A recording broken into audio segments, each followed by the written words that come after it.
চিকিৎসকের পরামর্শ না নিয়ে তিনি সম্পূর্ণভাবে এআই ভিত্তিক হেলথ প্ল্যানের উপর নির্ভর করেছিলেন। ৩ সপ্তাহ হাসপাতালে থাকার পর তিনি সুস্থ হন। ঘটনাটি সম্প্রতি আমেরিকার কলেজ অফ ফিজিশিয়ানের সাময়িকীতে প্রদর্শনী হয়েছে।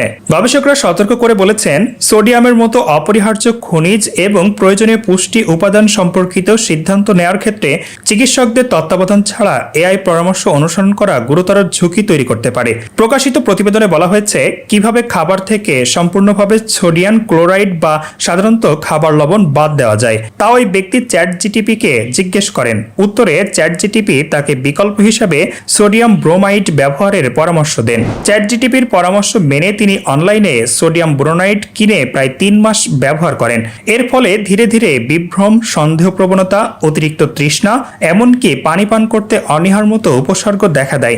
এমনকি হাসপাতালে ভর্তি হওয়ার সময় তিনি বিভ্রান্ত ছিলেন এবং পানিকে দূষিত মনে করতেন।